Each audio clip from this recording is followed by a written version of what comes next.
Okay guys, thanks very much for waiting. If anybody doesn't know, I'm a father of a young boy and I had to take him to bed to do the papa duties. So it just took a lot longer than usual, so I'm really sorry that you've been waiting here. But I hope you guys enjoying the chat in the meantime. So let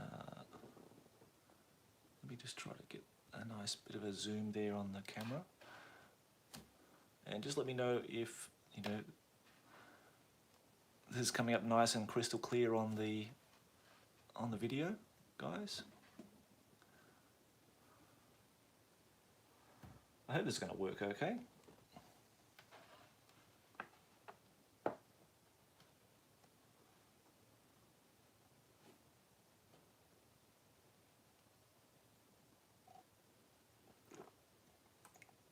Hello Owen and Table Salts here, Marcel, Speedboat, Robin.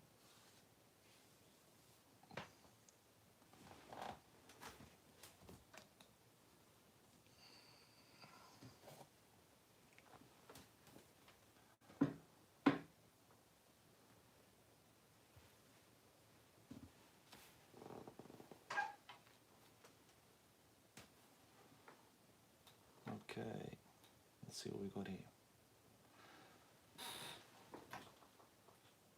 Let's get the big one out of the way, the painting white. And to paint white, we've got an archer here. Let's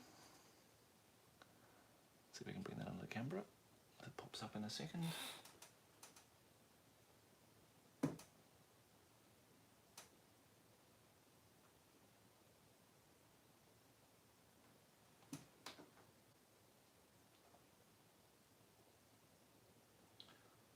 Okay, so what I'm going to use for that as a base is this verdigris. So this is the game color verdigris here.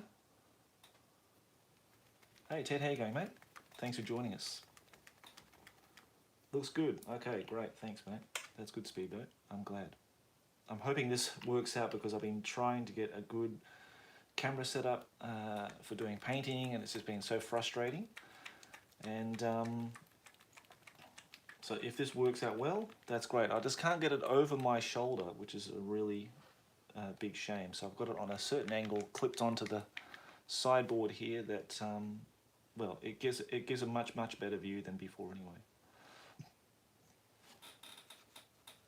Please let me know what you want to see in the painting videos. I mean, these are really for you guys. So if you've got any questions about anything that is painting related or gaming related or whatever,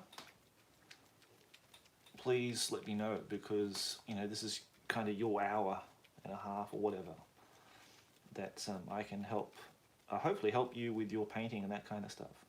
So I've got some verdigris here. I've got some white. I've got this white ink as well, which I'm going to use. I know this is not really a common ink for people out there, but if you do get a chance of grabbing some white ink, I do suggest to grab some, mainly to help flow and to help with getting a really nice, smooth and vibrant white.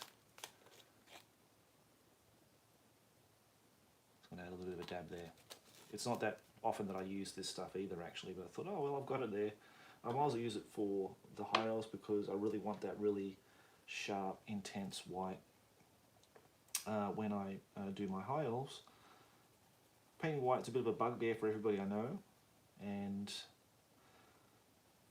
I thought, I've got this verdigris colour and I never really use it, and I don't think I've ever used it before, and I thought, let's try that as a base for white and see what it looks like. And it turned out quite well. So good, in fact, that I thought, well, this is probably the solution that I was looking for. So I'm going to give that a bit of a base of this verdigris first.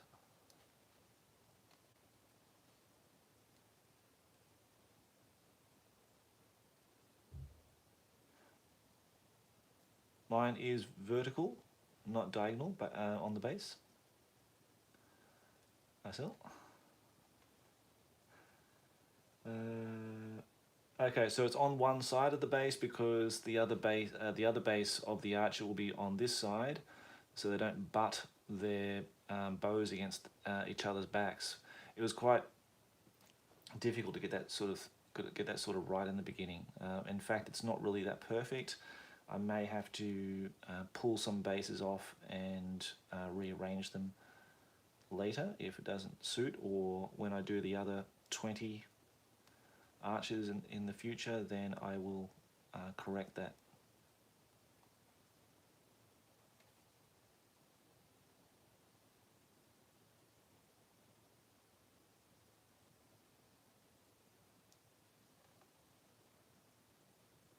So is anybody else painting high elves at the same time? Because I've noticed some pics on Instagram and that kind of thing that people are painting high elves at the moment.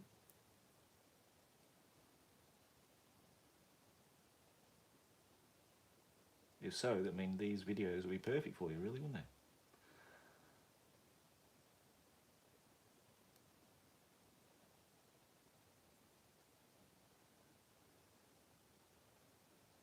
There's a little bit of flash on there I noticed, which is a shame. But maybe I can get that off a bit later, but that's okay. We're just going to do the bottom of this skirt first and just let that dry for now. Okay, while that's drying, let's move on to something else because I want to keep it going and keep it interesting. So I've got this beautiful High Elf Spearman Champion, one of my all-time favorites, and I have started just putting down some of the chainmail color there. Now, of course, I'm doing this army in non-metallic metal, which is a little bit different and non-sort of historic, if you like. But I prefer non-metallic metals. Now, if you are interested about non-metallic metals and how I'm doing it with these guys, let me put down some colors so you can see how I did it and how I go about it. I'm going to use some Luftwaffe Uniform World War II. I like this grey because it's a bit really sort of dark bluey grey. And I need to order some more actually because I'm almost out of that.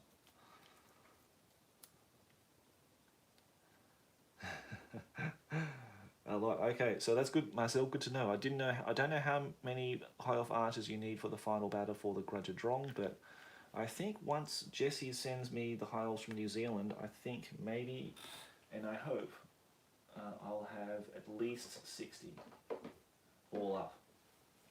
I would like the opportunity to buy some metal High Elf archers, if at all possible, because I don't have any of the metal models for the archers, and I really like those models. And I was so impressed with the spearmen that I definitely want some metal High Elf archers at some point. Okay, so I'll put that Luftwaffe Level 2 down, and I'll put this blue ink. Now I'm using these inks. These are FW inks. They're a UK brand of ink. I bought these in Australia. I think they're absolutely fantastic. Not to say that the regular game inks that you buy from miniature companies are not good. These are just a lot more heavier in pigment, and of course the contents of the bottles, you get a lot more for your buck, and they last you for years and years and years, and they come in a nice little dropper bottle lid thing. Okay, so you get a little eyedropper. You can just drop your ink down. So I really prefer those, and I need some more of those too, actually. So I'm mixing that blue in with the grey, so we get this nice sort of dark grey here. And because I really want to start afresh, I just want to do that on this miniature here. And we're going to paint this guy's chainmail. And we'll come back to the red on the champion in a minute. But I thought I'd just do this as an example of how I do the non-metallic metals, if that's of interest to anybody. I'll put that down as a quick base coat.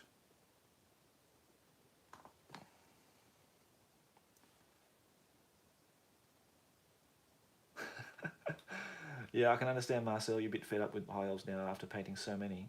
But the metal ones, and thank you Gordon Innes for sending them to me, and for Georg as well. They're absolutely beautiful. So I'm really glad I've got a full unit to make 20 now.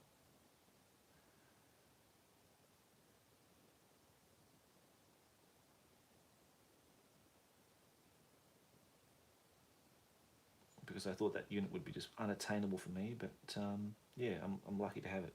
But you know, I really love the plastics too. The plastics have their own nostalgic charm, but also they have not, you know, they have not aged really. I don't think, for me anyway. I really love them. I don't think that's really nostalgia goggles on, but I think that's true. I think the models have, you know, kept true over time, and they're still excellent models to look at and on the table as well. Okay, so give that verdigris another coat now as well, as that's now probably dried.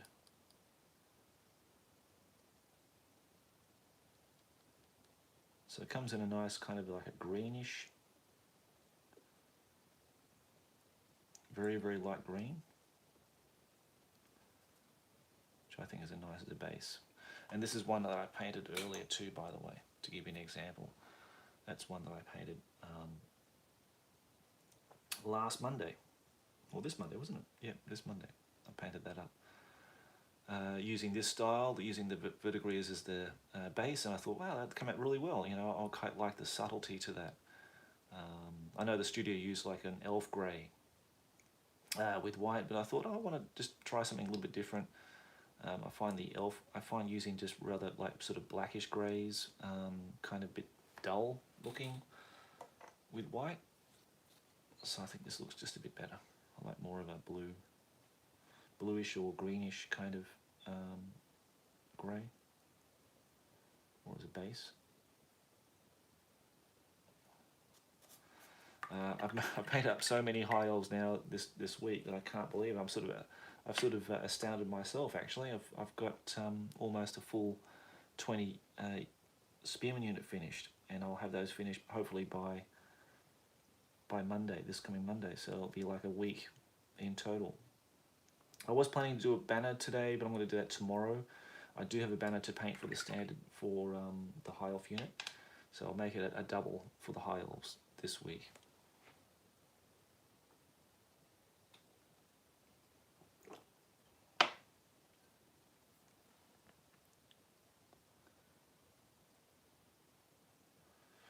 Remember guys, if you've got any questions for painting, please let me know during the stream. This is your chance to get your questions in about painting, or there's a particular colour that you want to have a look at. If there's a particular technique that you want to ask about, you know, this is the time where I can show you. Okay, so you know, more questions the merrier. I've got the screen up in front of me so I can see exactly what's going on in the comments. Thanks again for people who are joining me, because I don't often do live streams, but I'm more confident now with this setup that I can make them work and make them more watchable and more informative. So that's the most important thing. I don't want to make a sort of a dry, dull 2 hours, you know, with very bad visuals, and there's not much tutoring going on. So yeah, if I can answer your questions, if I can give you something back in that time, that's really good. I do have a lot of projects going on at the moment, but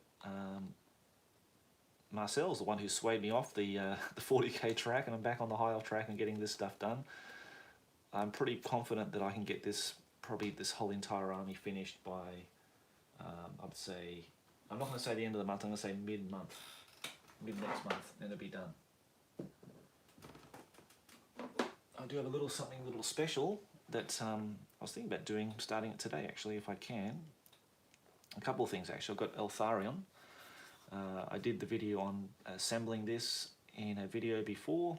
If you want to see how I pinned the Griffin model, then there's a video up that I've done a few months ago.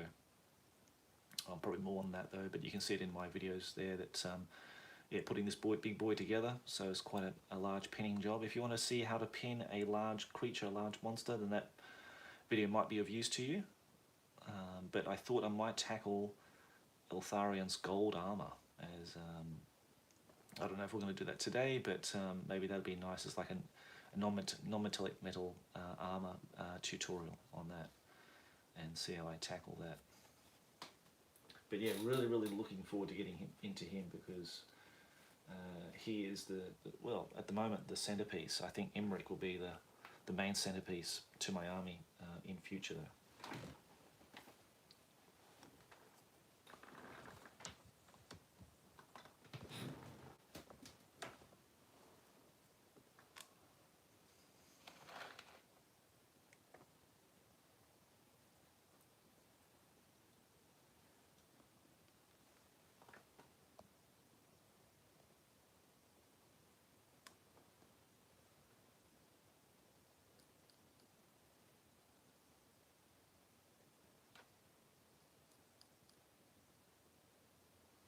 So just mixing some of the white in the verdigris, just adding some layers there on the raised areas, and that's really it. You know, it's so simple.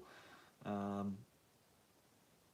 mean, you know, painting white can't get any simpler, really, can it? But I think the combination of these two colors just make the white pop, and you know, there's sometimes you can make it a bit too overcomplicated with various different greys as like a base, and it just takes longer and longer to get the whites to cover the undercut, like the under color, and it can just create more and more work, and it's just a painstakingly laboursome job. But I think with the verdigris, I think it really works out well. You, I'm not going to paint him mounted, Marcel. You and your mounting? No, I'm not painting him mounted. I'm going to remove him off. He's pinned onto that top of the Stormwing, so I'm going to take him off, put him on like a base or whatever, with some blue tack, and do it that way.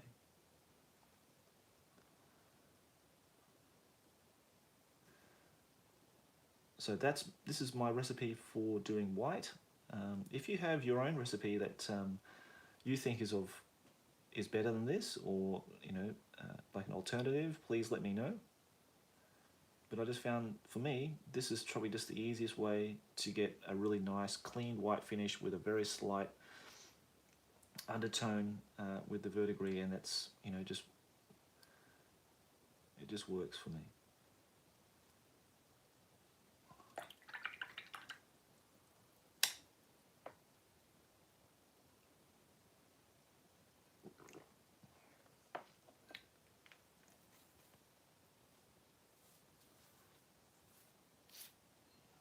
And what are you guys painting at the moment?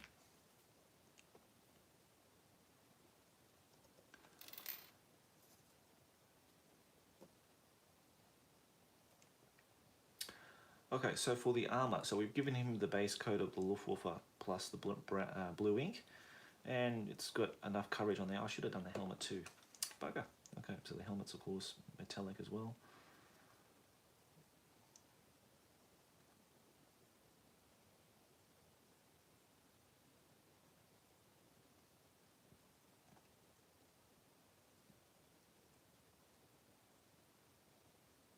Now, of course, in the studio, they've got like these really bright, silvery coloured metallics on them. They did use like a blue ink over the mithril silver to give that sort of a bluish tinge, and I quite like the bluish tinge to the metallic, so that's why I'm putting blue ink to the base. And yeah, I quite like that as a stronger, more darker metal that contrasts well with all the lighter, brighter colours on the model.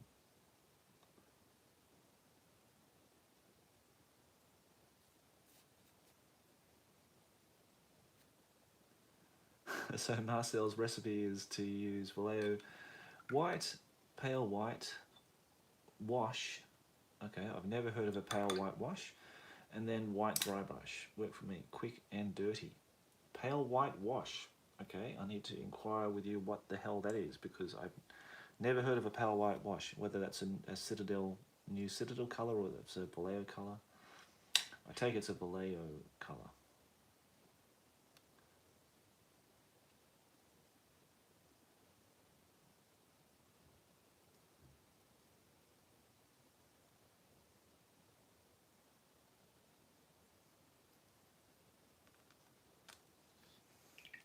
That's okay. We don't need to let that dry. So what I'm going to do, I'll add some French Mirage Blue. It's kind of like a mid-tone bluish grey, which I quite like.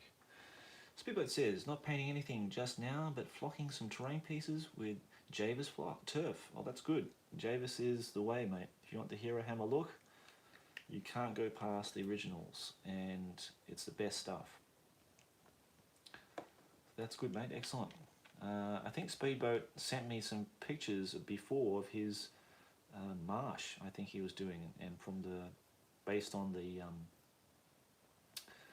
Games Workshop terrain book, and that looks really good actually. What he did there. So.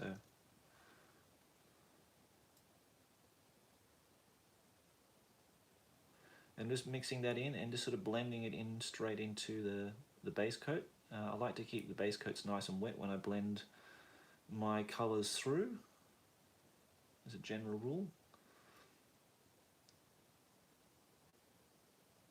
And I really like that French Mirage Blue. It's a really nice mid-tone colour.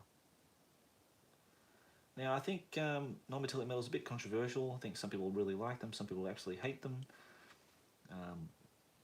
I can't live life without them, so it's kind of my go-to for metallics. I do paint metallics on my epic stuff, and I think that's about as far as I go.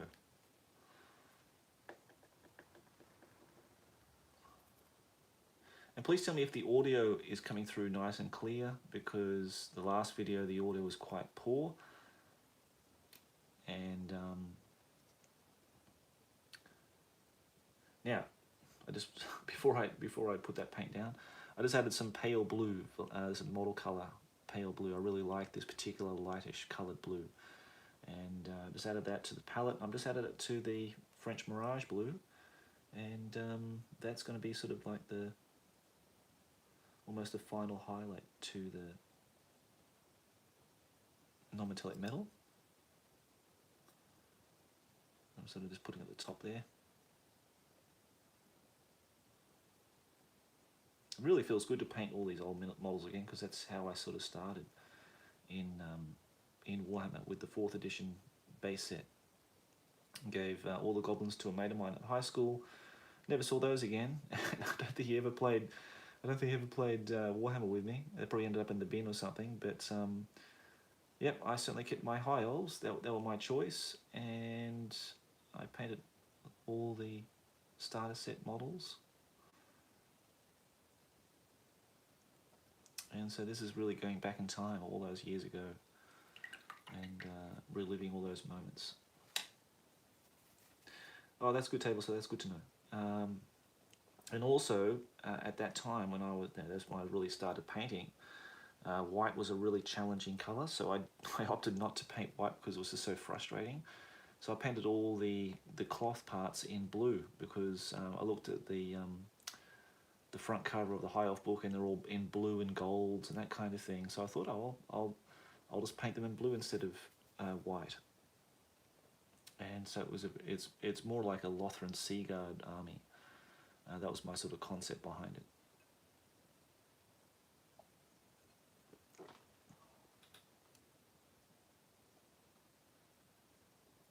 Finished with a pure white scar edge highlight. Not quick, but rather happy with the look.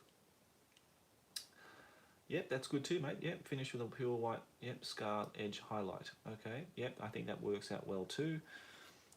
Whatever you think, whatever makes you happy with your whites. Whatever gets you there, whatever gets you to that result that you need. That's the main thing. I did forget to bring my High Elf book up there, actually. I was going to bring that up. I may have to go down and grab it in a minute. So at the moment, I don't know if you can see it on the palette, I've got a larger brush here that I'm going to use to dry brush over the top of that armour. This is just the French Mirage Blue, and I'm just putting that on a larger brush.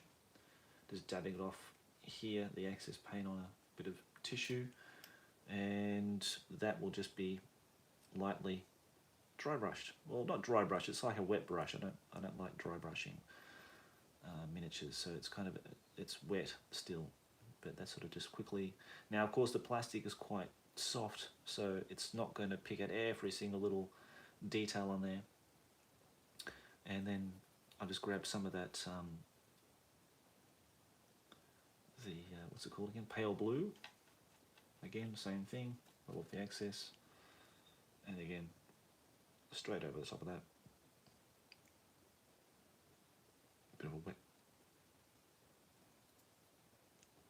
dry brush again. That'll pick out more of the scales on the scale mail. I don't think it's chainmail, I think it's scale mail that they're using, they're wearing.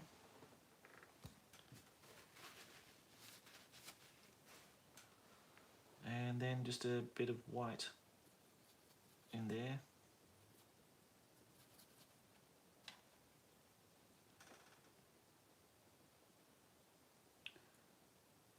Just to finish that off, just very lightly. Dry brush over the top, and that's basically it. So if you're doing this sort of as a batch painting exercise, then you know you're gonna get through that non-metallic metals pretty quickly. And I like to just put sort of like a dab at the top there and maybe a line, a couple lines here just to edge off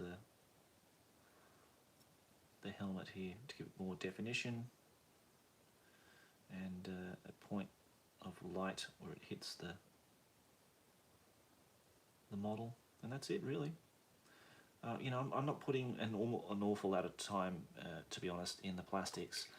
I do like the models. I'm just not going to put a huge amount of time in painting them. They're just rank and file plastics, and I just want to get through them as quickly as possible. And you know, time is really of the essence, really, for me. It's just I've got so many things, so many projects to do that I want to make sure that I maximise the time that I do have when I do paint. Okay, so going back to the white, we're just going to go back in with the white again. It probably needs a good two layers of that white just to highlight. Yeah.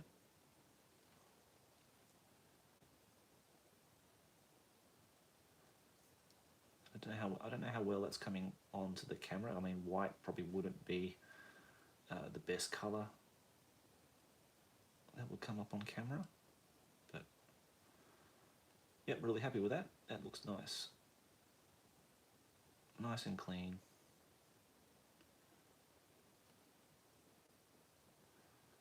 Avoided a lot of that sort of blending time that you need with using like a darker base coat of it, like a darker grey.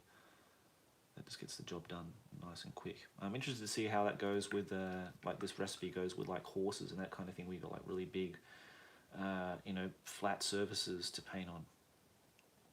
But I don't know how well that comes up on the camera. This way that comes on there. And yeah, hopefully that's a good recipe for white, and just try it out and see how you go with it. Yeah, hopefully that's a an alternative way of doing it, guys. So I suppose the true test will come when we do things like horses and that kind of thing, and how we'll use that. But I'll use it very minimally, so you know the rest of the majority of the horse is really white, and then just sort of the folds and that kind of thing and the creases.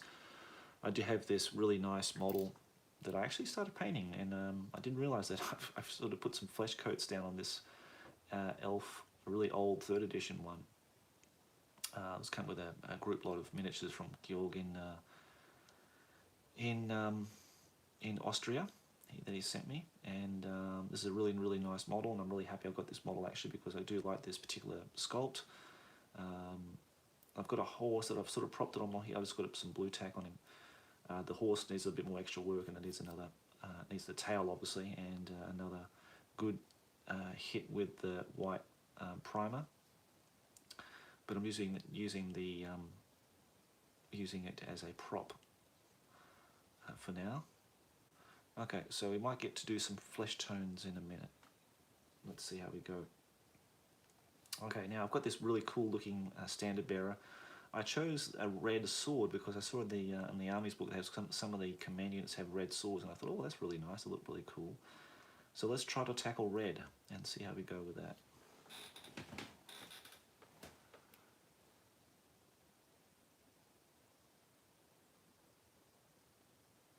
Can you move the camera a bit?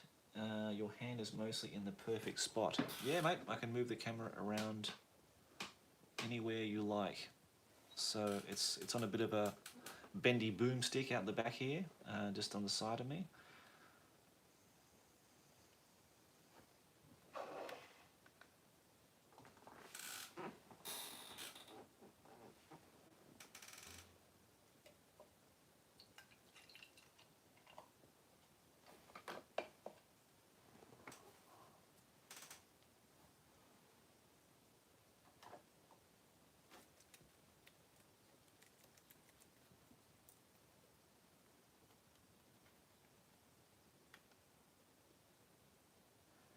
Just putting, like, I've got some red there. That red is a flat red from Vallejo.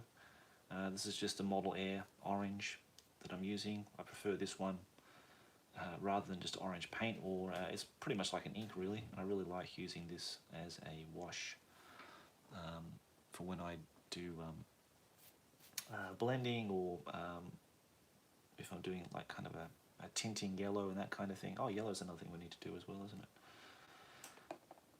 But let's go through painting some red. Let's got some Vallejo yellow ink as well. Down on the palette here. We'll need to use that in a minute anyway. We do some yellow. Yellow.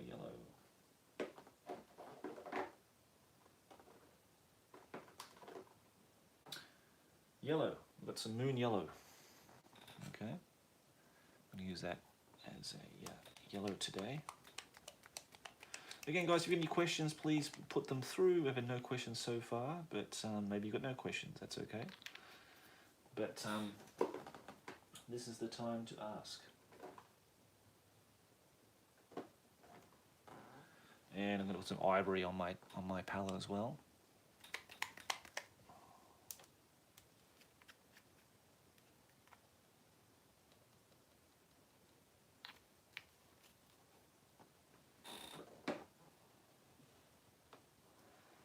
Okay.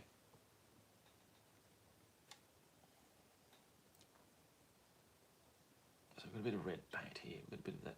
I've got a bit of red ink as well. Again, it's an FM ink that I'm using. I'm going to put a bit of orange in there as well. And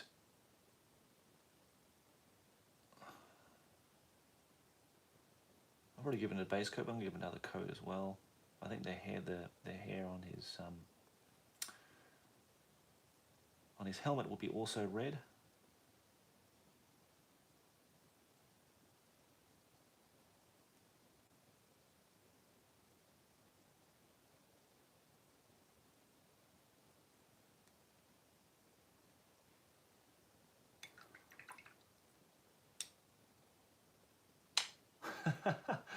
So Speedboat says, by the way, your 40k orcs made me cave in and buy an army for 2nd edition orcs for myself. Wow, that's cool. Don't know when I'll get around to painting them, but at least I've got a Sizewell force now. That's awesome, mate. Great. I'm glad I've been a really positive influence on you. That's excellent, because orcs are the best army. I think, you know, of all the armies that I want to play in 40k now, is definitely orcs. They've got like as a painting project itself, they've got so many different clans and so many different color schemes, so many variety. Just, you know, they're the best looking army, I think, you know, against any marine army.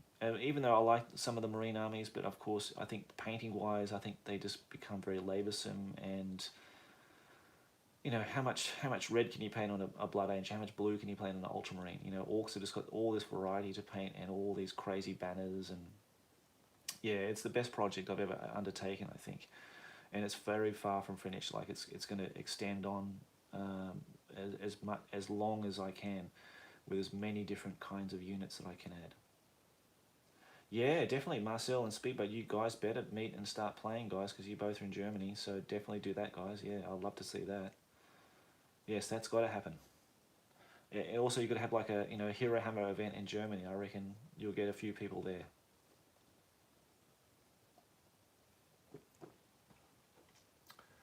Okay, so Ted has a question. Any ideas for painting dead skin? One of the big on designs have a human head hanging on his belt. Okay, so dead skin. Okay, all right. Well, let me get through the red, mate, and I'm going to go through dead skin with you and how I do it. Okay, this is of course not the be all end all recipes, but something that's quick and easy. Like with all the recipes I'm doing, all the painting I'm doing, it's really quite simple and straightforward. There's not really some really seriously hard technique that will require 15,000 layers and 15 different paints that you got to add and all this kind of stuff. Not into that. So what we're going to do for this red, we're just going to add some. We're going to add some the yellow ink. We're going to add some yellow. I'm going to add some bit of orange in there. So we've got this kind of nice, very glowy looking orange here.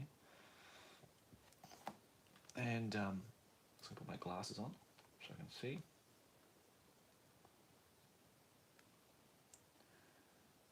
And I'm just going to put that on towards the outside of the blade there. Just sort of brush that in.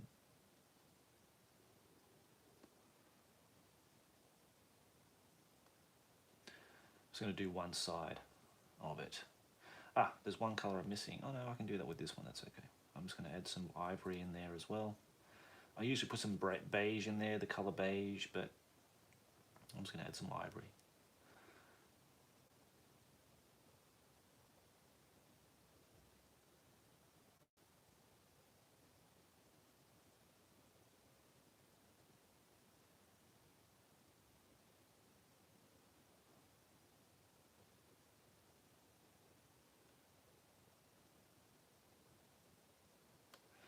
And I'm just going to add that onto the outside of the blade there. Just going to mix it back a bit of red in places just to even out some areas there.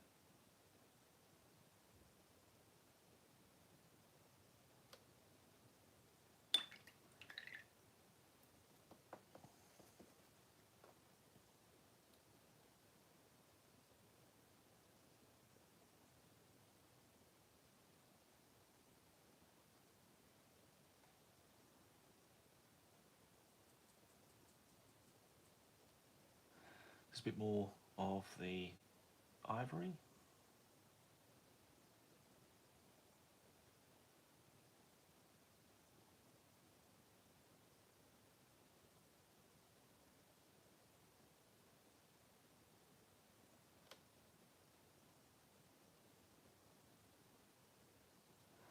And a bit of orange.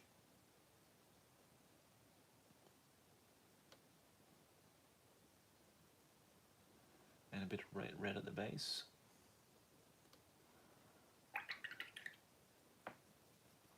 Maybe a little bit more red.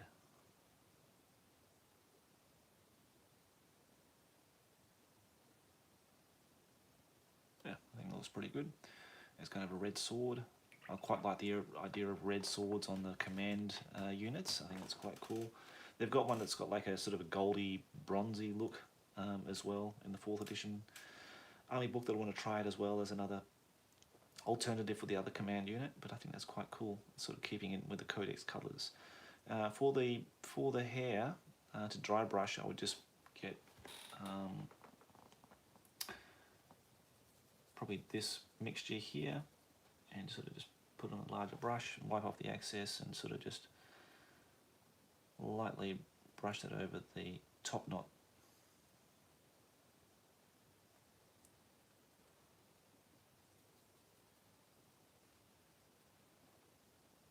And just adding some ivory to that mix. And again, just quickly, lightly brushing over the highlight on top there. And that's it. She's done.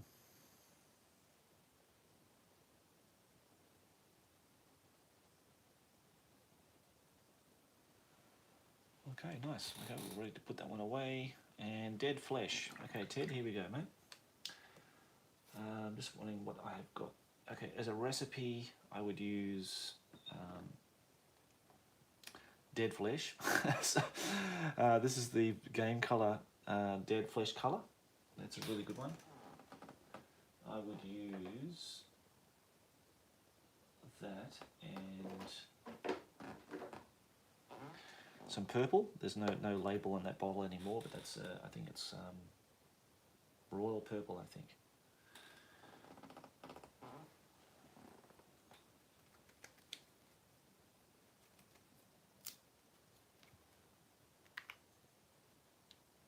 So put that a little bit on my palette here.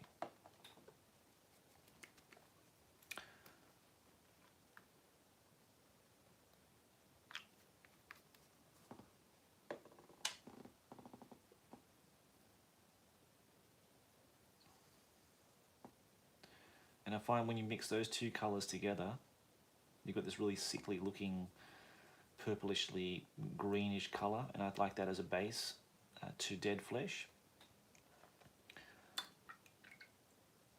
And then I'll just highlight it up with the dead flesh and maybe a bit of ivory or something for the highlights, and that's it. That's my recipe for that, mate. So I hope that helped. Gave you another extra idea you can add to whatever you're doing there for dead flesh. So good luck. Good luck with your orc severed head.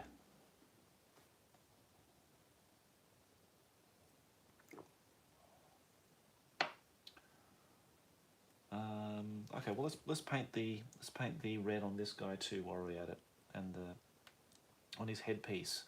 I've already put some red on there. I'm just going to put some orange as some highlights. Just line that in.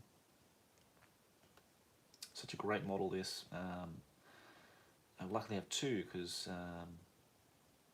Gordon was kind enough to send me one, and I got another one in another trade deal, I think.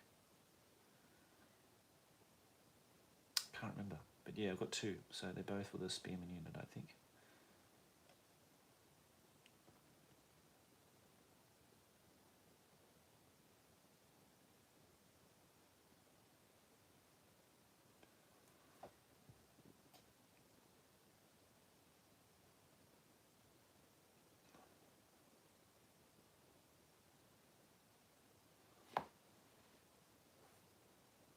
That's okay, Ted. I hope that works out, mate. Let me know. And if you have any other kind of variation that works better than that, or to alter it a little bit, then let me know, mate. You could add some black into that mixture too to make it darker if you wanted a darker base to work from.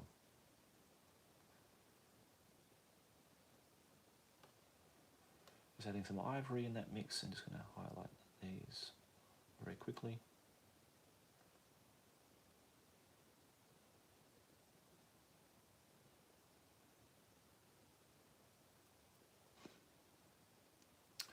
And I'll be back tomorrow night also for about an hour and a half or something.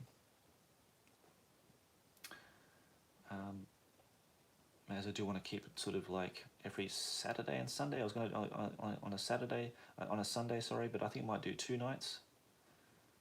Just for like an hour and a half to come and chat with you and do some painting. And just work on the stuff that I'm doing at the moment.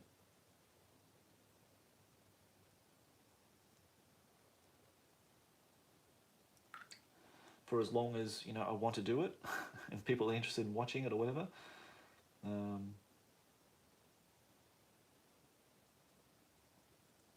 Just adding some orange.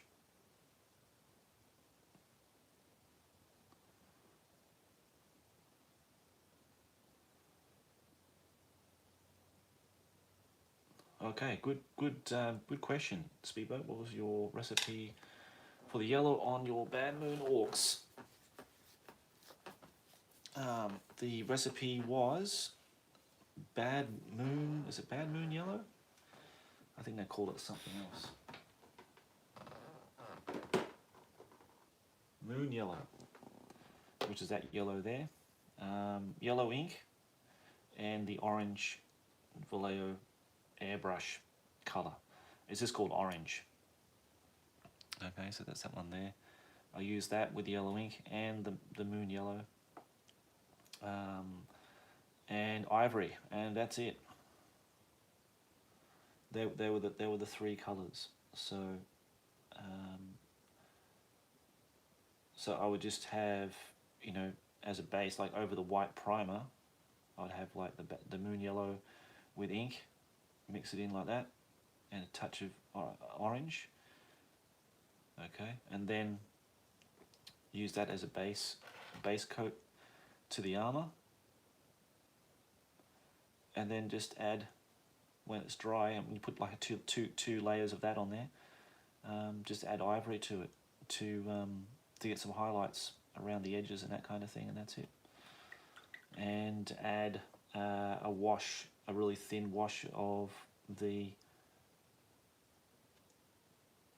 orange and a bit of yellow in it, like that, to get a nice, really warm, glowing sort of shade in the recesses of the armor, and that's it. Hopefully, I've run out of bad moons to do. I've done everything I can for the bad moons, unless I get some extra models in the future, and if that's the case, we'll definitely come back and do a bad moon painting session. But at the moment, yeah, they're all done. So I wish I had done one now for the channel, actually, in a painting what's the name? Painting tutorial.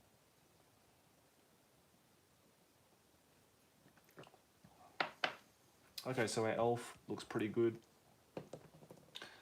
so far.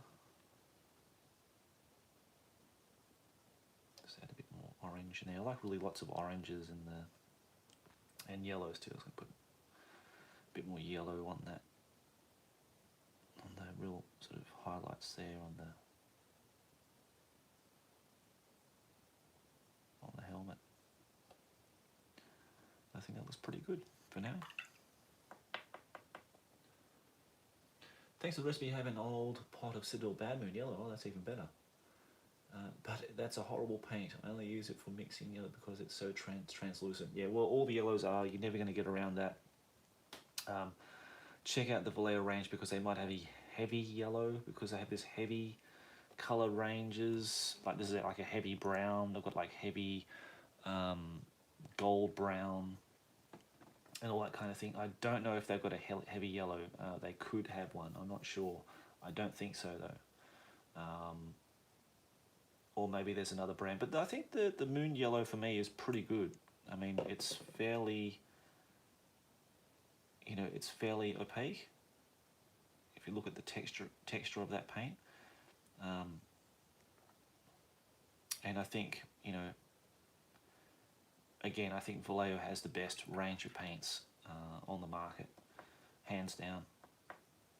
So, I mean, there are some colours which are a bit hit and miss, like the game colour for black is just not very good at all. I've got to always mix ink with it because it's not really black, and the last pot I had gave like this really glossy, really patchy, glossy kind of effect when I painted things, which is really disappointing. So that was a bit hit and miss, but I think generally all the game color, model color paints and the airbrush, especially the paints for airbrush, are really, really good. So try having a look around for something like that. They've got that mech range now, so I'm wondering if the mech range has a nice yellow that you could use as well.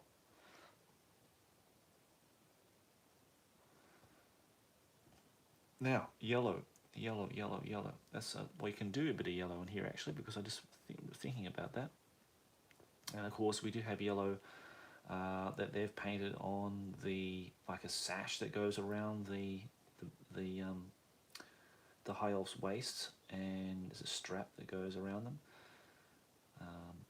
Normally, I would paint the armor in first, but I'm going to just do this as an example. So I've got my moon yellow, I've got my yellow ink, I've got a little bit of orange in there as well. It's got a nice sort of warm base, and I'm pretty sure they've got these straps that are yellow here.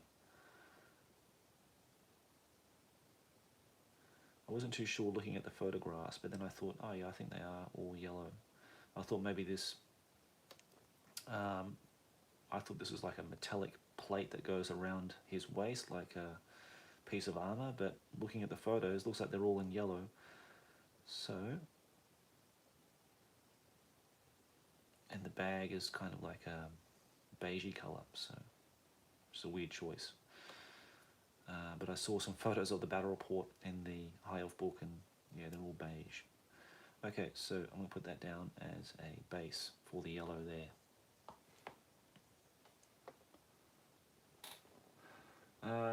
So Speaker says, I like ice yellow and sand yellow from Vallejo watercolor. Ah, cool. Yeah, they're not warm enough. If they're not warm enough, add some inks, and especially that orange, mate, because the orange will make it as warm as, you know, like egg yolk. So yeah, that's my recommendation. But ice yellow and sand yellow. I've got a feeling I had sand yellow. Ice yellow, I'm pretty sure I know what that one is, yeah.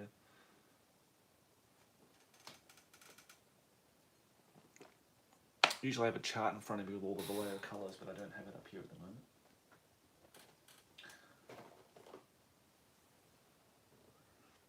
That's the beige that was the mistake paint that I bought, and it's been the best thing I've ever bought in years. That's a great layering paint. If you've got like a dark colour that you want to paint something yellow, put like a beige base on it and then go over it in yellow. And you can do it with reds and everything. That's sort of a really light translucent colour. That's been a godsaver, or godsend I should say. Owen says, just getting to Oldhammer, you're an inspiration. Oh, thanks, Owen. That's great, mate. I'm glad to hear that. Mate, I'll be painting Oldhammer for the rest of my days, I think. I'm so happy to have found it again, and I'll never leave it. I'll never leave my mistress now that I've found her again. And so yeah, if it's been an inspiration, mate, well, I hope the inspiration will keep coming, not only from me, but from the rest of the guys in the community too, because we're all in this together. Okay, well, that's still drying, so I'll leave that go. Okay, what else can we do?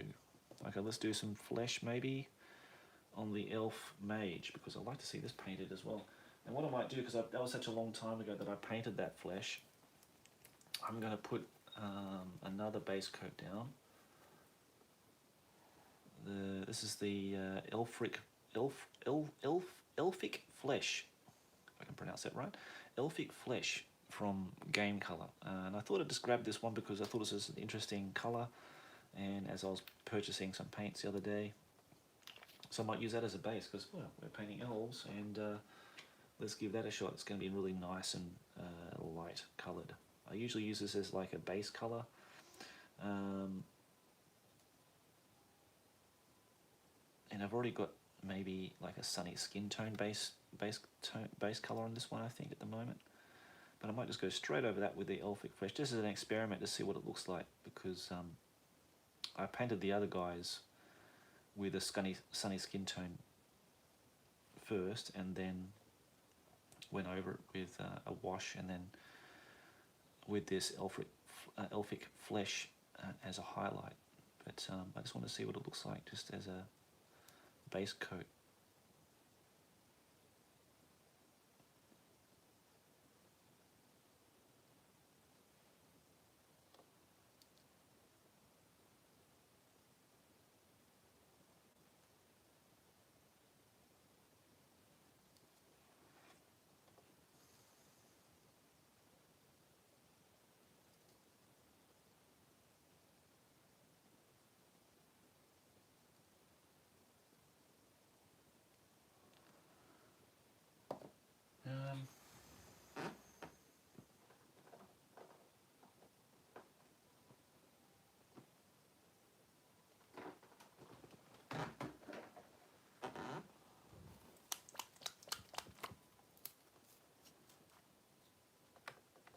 Just going to add some rose pink to that one.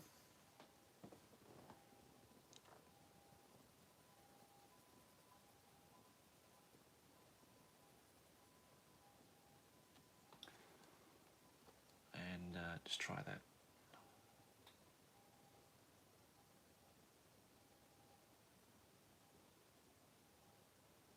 A real classic Jez Goodwin mini, this one.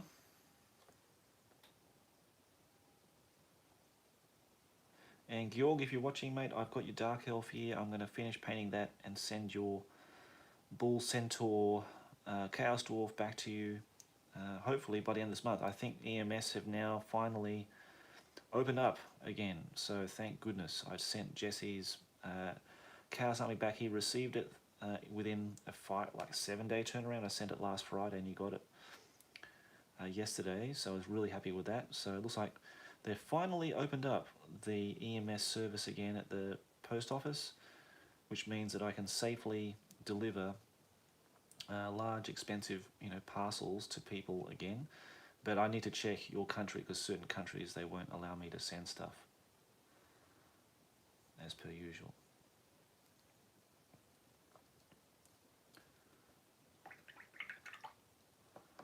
Okay, so we've got those as a base. I've just added some of that rose brown in there because I really like that colour of full flesh. I think it's a really, really nice colour. It's like a very brownish kind of pink, and I think that looks really nice for flesh colours. And I want to keep the flesh colours on this guy pretty light because he's an elf wizard. He's not accustomed to being outside a lot. He likes studying his books in the Tower of Hoeth or whatever.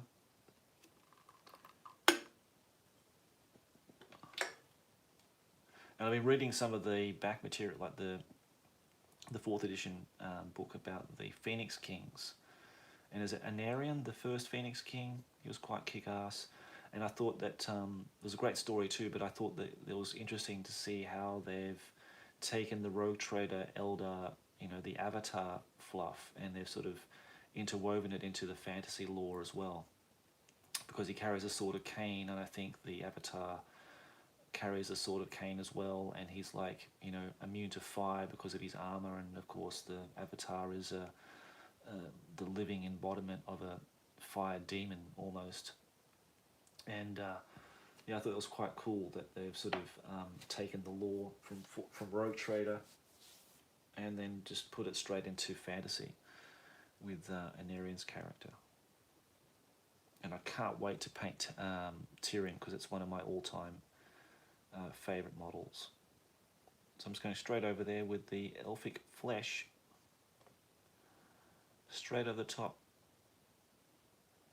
And I might add a little bit of a wash or something later, and just add some more definition. But I think for this elf, I think that will work out nicely.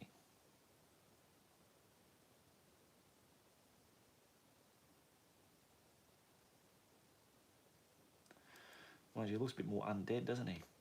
Probably good. This is a really good, nice mix for like. And I might use this kind of mix for doing the demonettes of Slaanesh, maybe, or a pinkish white.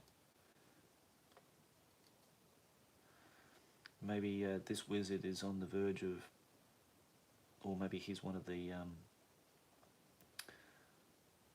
closet cultists of Slaanesh, maybe, with Morathi.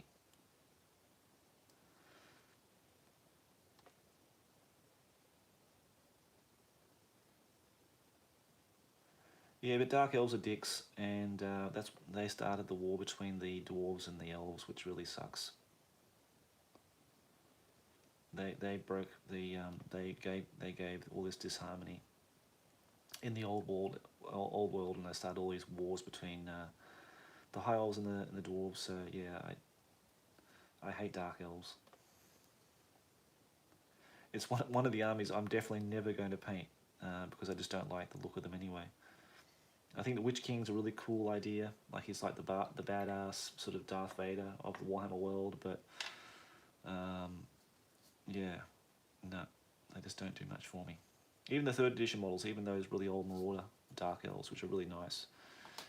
But yeah, I don't think I can bring myself to do it somehow.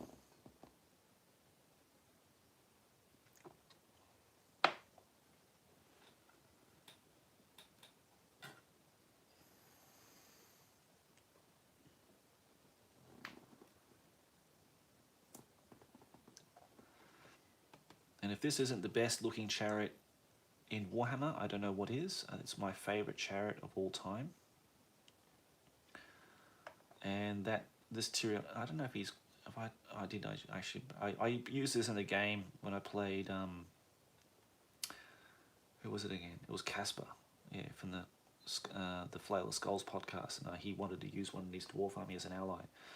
So yeah, I'm going to really look forward to painting this guy up. The Charioteer is one of my favourite models in the High Elf range, but I do realise that he does need another good hit of white spray. I'm actually doing an aerosol base coat on all my elves actually, as opposed to the airbrush that I normally use,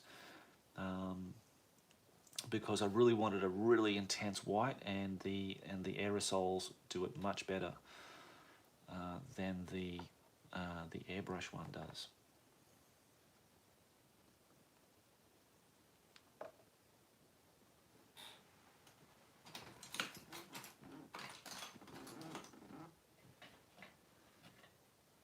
Okay, I do have Eltharion. I would like to try to do some of the armor on it, but I need to pull out the pin and put a longer pin in it to put on the base.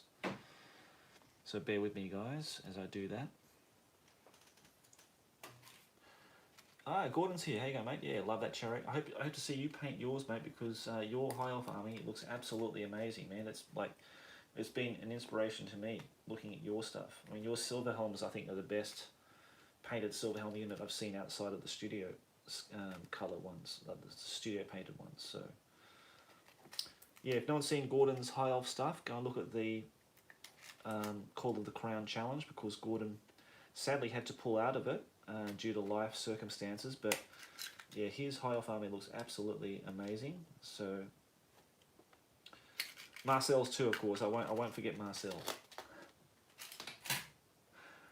But yeah, go and check out those guys' High Elf armies if you want some inspiration for painting and that kind of thing. And like the ones, you know, and that they follow the original studio schemes. They both do, so they're really good examples. Yeah, Jesse was talking about that the other day about you know, someone asking about, you know, are we going to do another painting challenge after this one?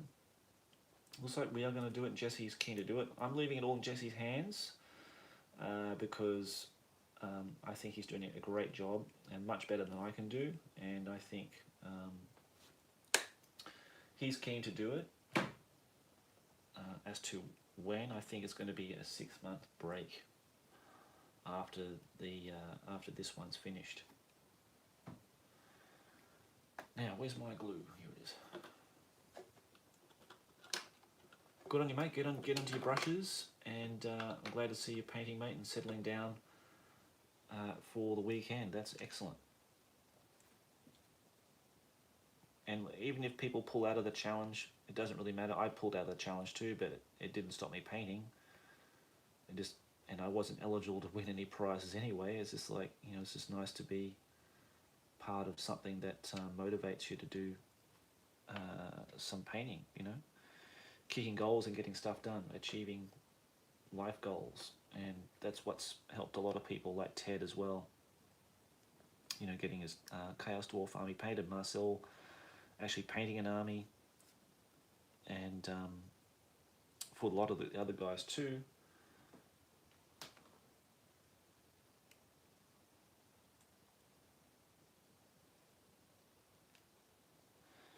Okay, so I've just got Elthari on his, he's got something really awkwardly pushed up his backside. So let him sit there and dry for a bit so we can have a look at doing his gold armor a little bit later. Now this wizard here, I don't know what else I'm going to do with him, apart from just putting a little bit of a wash on his flesh, and I think I'm going to do that with a bit of something a bit warmer, so maybe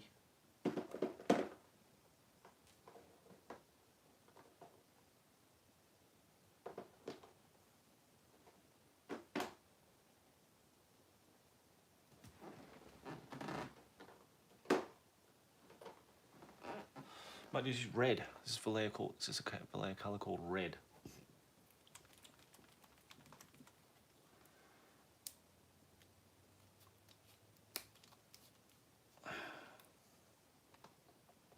I think it's another color I bought by accident, and because it's hard to tell the actual colors by looking at the photos, swatches on the websites and that kind of thing. But this color and I haven't really mixed it up really well, but that's okay. I haven't used it for a while, but that's about as translucent as I want that pigment anyway, because I'm just going to use that as a wash over the elf's flesh.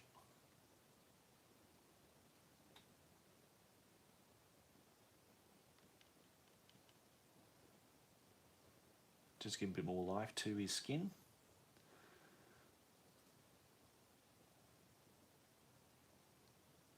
So he doesn't look too undead.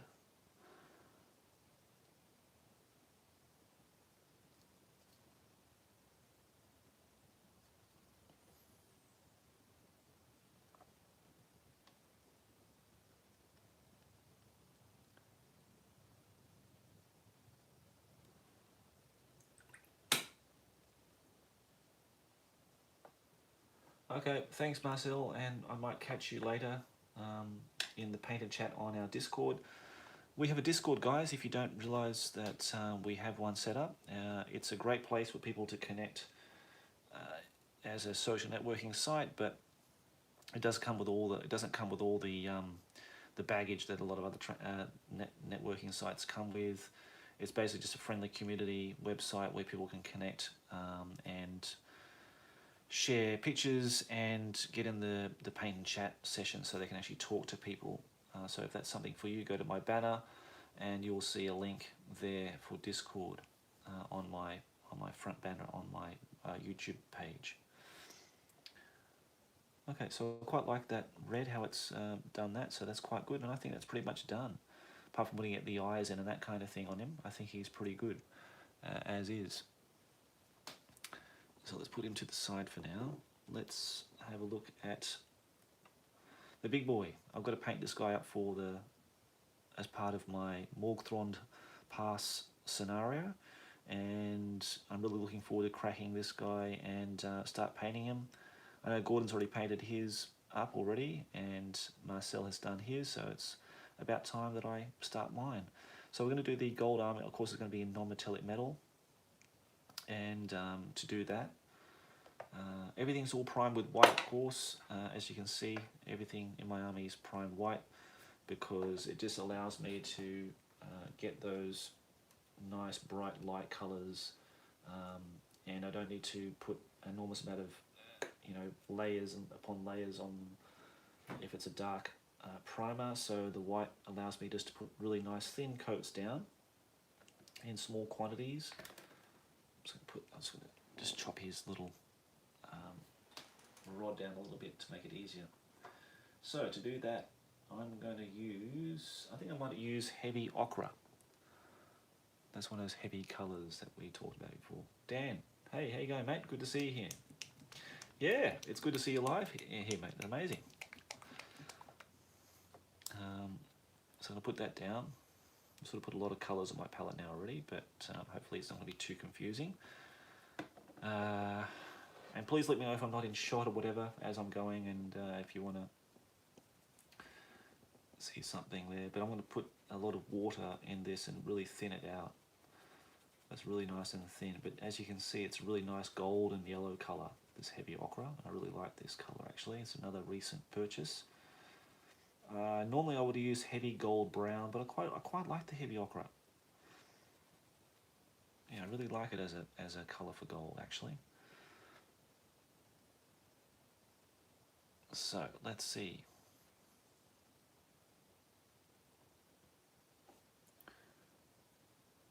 And I'm just going to add a very thin layer of that. It's including his helmet and everything. It's all in gold.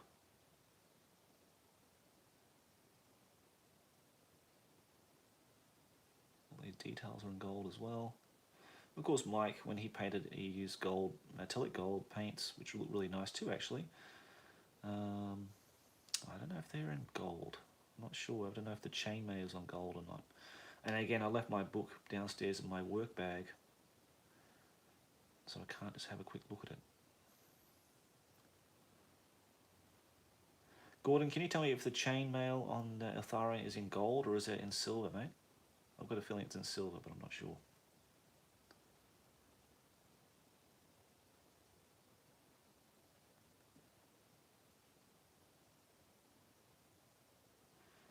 But of course, you know, with everything I do, I keep all the paints really nice and thin.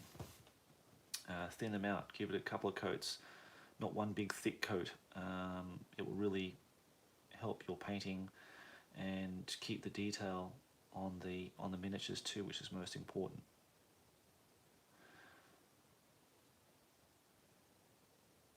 And I think the saddle is in gold too, but I'm not going to worry about that now. I think I'm just going to just concentrate on the armor and get that done. Silver, mate. Okay, thanks, mate.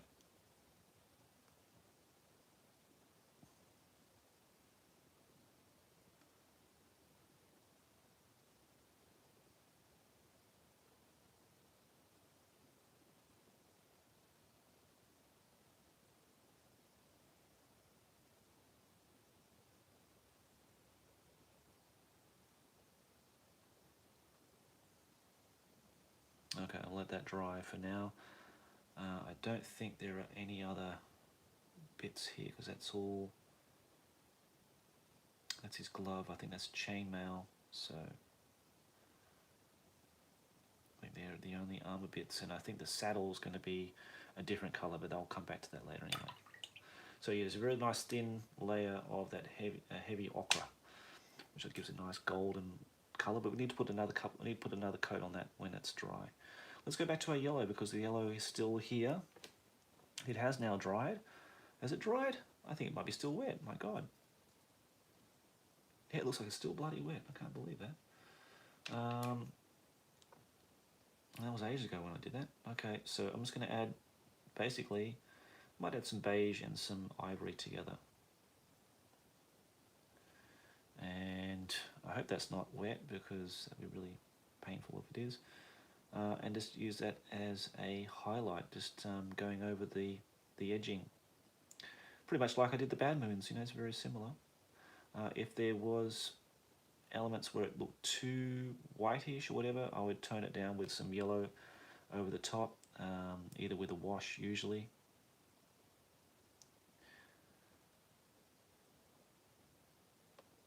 Okay, but that's basically it. I mean, you know, it's really, really simple.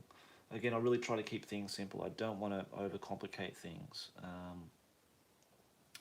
You know, if I was painting like a confrontation model, one of the Rackham miniatures, then yeah, I'll go to town with all the different techniques and that kind of thing. But these models are just old hammer. You know, they're just. Oh, it's blue. Okay, thanks, mate. But yeah, it's just really simple. I want to keep the techniques really simple. Keep it straightforward how it was back in the day, and you know, don't overcomplicate things too much. And I really like that. It's just made it much more relaxing.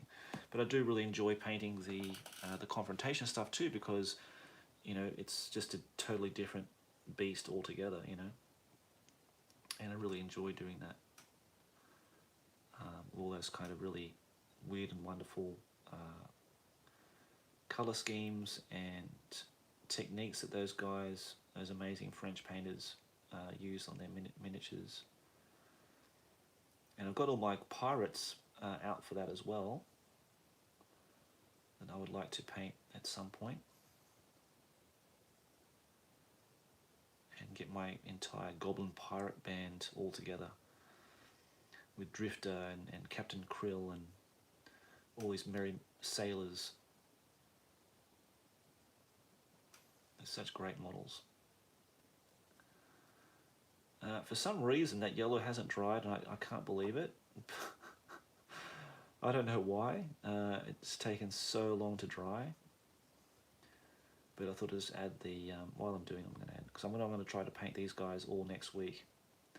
The beauty of the archers is, of course, they don't have any shields. It's excellent. So they're no shields, so it's really straightforward. Boom, boom, boom, boom, boom. There's not much red. It's just the quiver, and a lot of it's sort of blue edging and that kind of stuff. So by the time you see me live stream next week, you should see a fully completed the spearman unit, and hopefully an almost, if not fully completed, unit of archers. So there's 20 of each.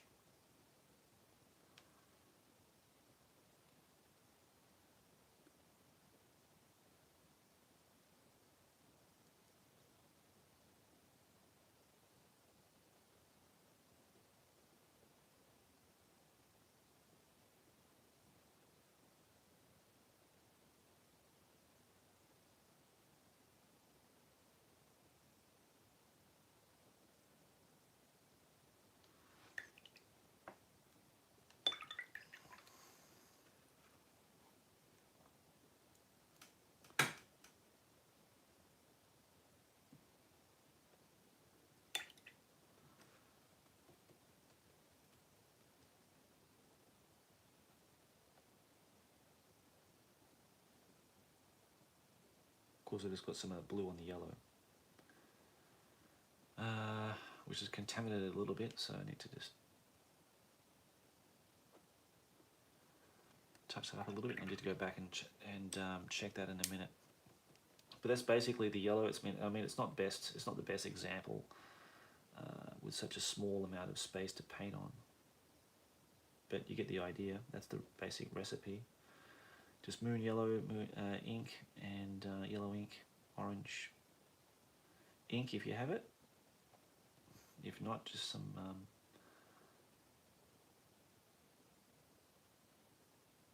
that Vallejo orange.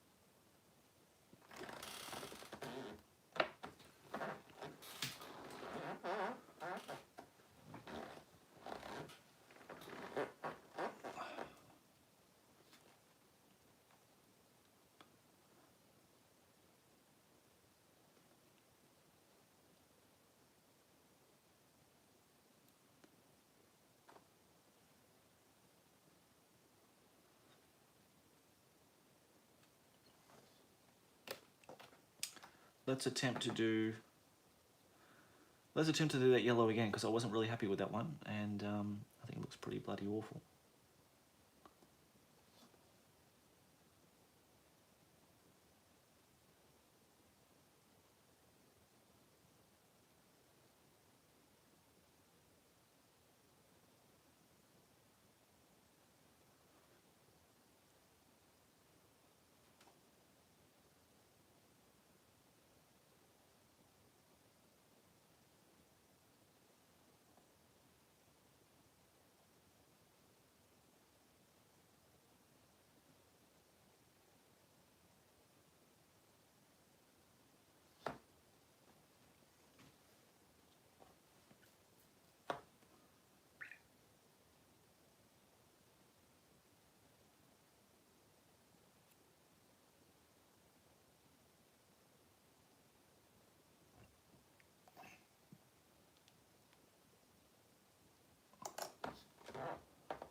Ebenezer's here. How you go, mate? Yep, me too, mate. Love the old High Elves.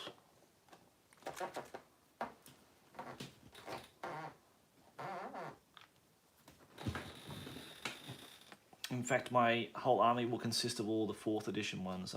I'm not really a big fan of when they did the 5th edition ones. They changed the chariot. They added some other miniatures which I don't really like. Just the Jez Goodwin and the Marauder miniatures range I really liked. I guess we haven't done a gemstone, have we? We haven't done one of those yet.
Okay.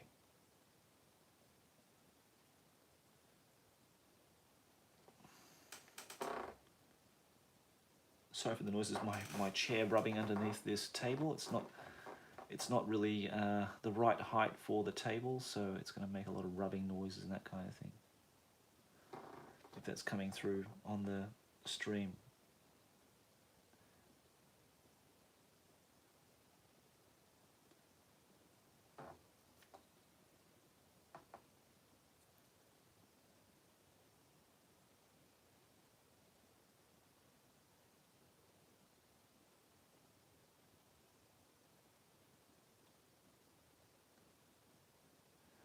Yeah, painting yellow can be a real pain if it's not on a really clean base, so I can understand why it's really frustrating for people and they try to avoid it at all costs.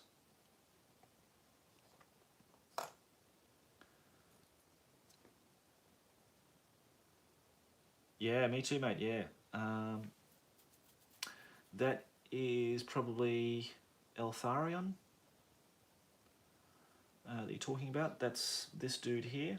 If you've just joined us, then I'm just in the process of actually painting his armor, and we're ready to go back now. So the heavy ochre.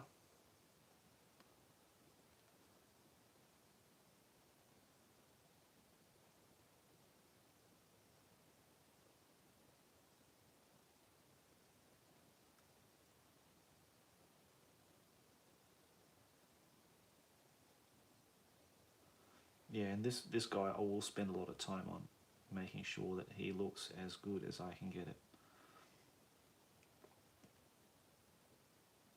He will not be rushed like the plastic infantry and that kind of thing.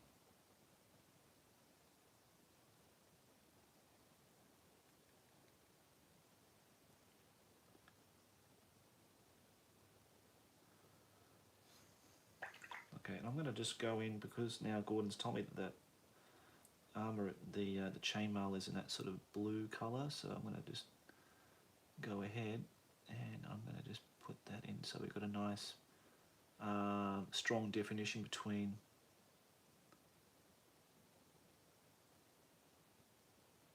the gold and the chainmail parts there in the legs.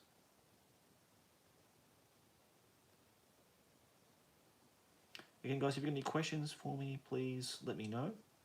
These streams are really to help you out with any sort of painting questions you might have, that hopefully I can be of some help to you. Not to say that I'm the best painter in the world or anything like that. I'm just, I've got a load of experience. A lot of the guys here do too. So if you're, wanting some advice, you can either ask myself or the other guys to help you out, because we want to encourage people who may find that painting's like really frustrating and not enjoyable, that we want to turn that around a bit, and so that people find that painting is and can be something really fun and good to do and rewarding and that kind of thing. I'm just going to outline his detail here on his leggings and stuff like that in black. Just mix some ink in with the black paint to make it flow again a bit better.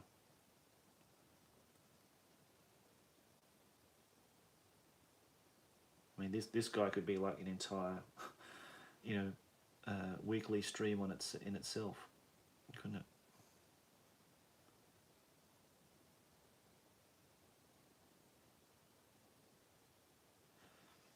And I would imagine this guy would take me about a week to finish.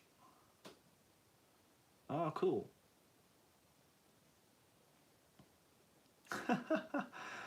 So, yeah, Ted's saying he's playing the Maltwood Pass scenario with his brother over Christmas, and that Eltharion whipped the orc on the shaman on the wyvern. Cleaned the floor with him, apparently, so... yeah, it's really sad. My wyvern has finally died, I think. I think I'm going to have to find another one. Because the neck has now drooped all the way down to the floor, and when I try to bend it up, the neck snapped, and it's got a massive crack through part of the neck. Those S-shaped old wyverns and dragons that were made of like the old lead type were really soft, and they have they have a tendency to droop down due to the weight, and my one is just, you know, it's drooped so many times now that I think that it's got so many like fracture lines, stress lines in the model that it's going to, you know, eventually just snap in half. So yeah, it may be a case of me just getting another one, finding one somewhere in white metal and painting it again, unfortunately.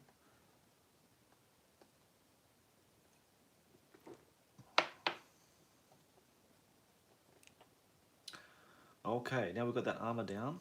Got some bit of lining in. We're going to get some brown ink. If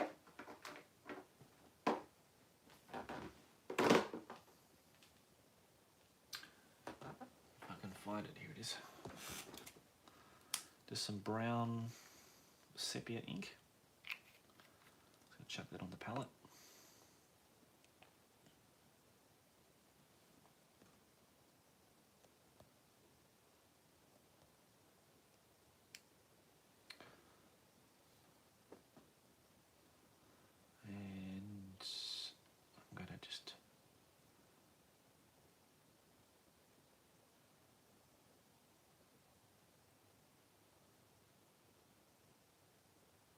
Get a very thin down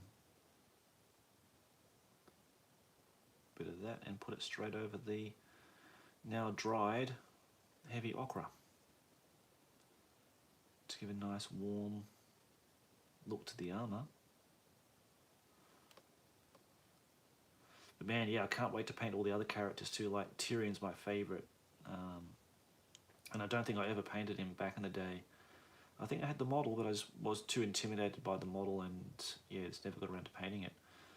But you know, in terms of character, in terms of the story, when he fought,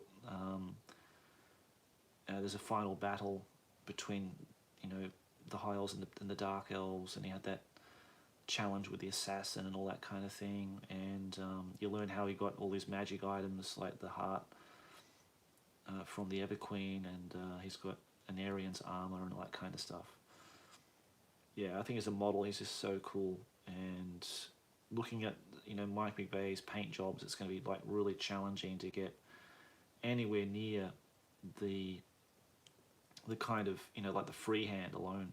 It's going to be really hard for me to try to match Mike's paint job, but I will try.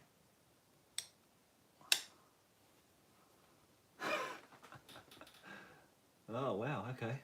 Goblin still won, even though he took the shaman out on the wyvern. Unbelievable. Go Gobbos. That's quite an achievement. Who is playing who? Ted, were you playing the High Elves or your son playing the High Elves?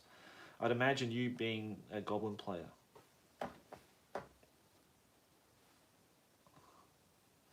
So yeah, that brown ink is really nicely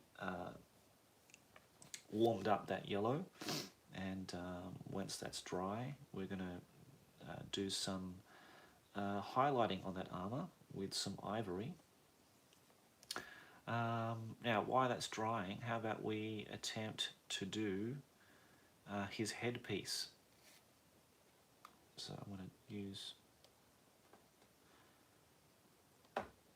some of that verdigris and just paint that whole headpiece with that.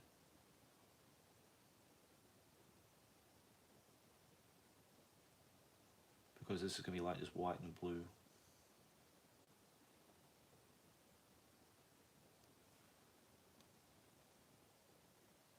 And his spear shaft is also white. Hey Gordon, how did you do your whites, mate? Did you do it with like a grey base? What kind of grey base did you use? Just for people like, you know, looking at different alternatives to doing white. And your white on your, especially your silver helms, came out so really nicely. So yeah, just interested and just keen to know how you did it.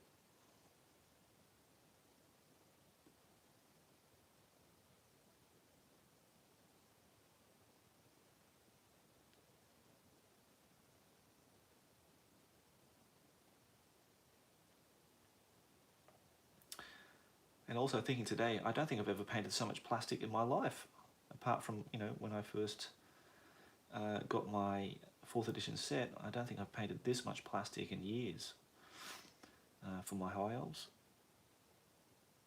It's a bit of a, you know, bit of a snob when it comes to plastic. I really prefer my lead models, but yeah, these guys are such classic. I was going to paint all the metal spearmen, but I thought, well, that's kind of cheating because the basic came with all the plastic ones, and I've got to paint them up anyway. I can't avoid it. I can't. I need at least 40 to complete the the Battle for Red Axe Pass scenario in the army book. So it's got some yellow in there. Bugger. It's got some of that ink in there, so that's a shame. Just wipe that off with a bit of water. Okay. Right, I was going to let that dry for a bit. Let's put that to the side. I do have a whole array of shields to do. I think the shields will take me longer than doing the actual spearmen. So, but how about we do a gemstone? And I'm gonna do it on this one here. And let's do a red gemstone because I know the star's gonna be in blue. So I'm going to give it a nice coat of red paint to begin with.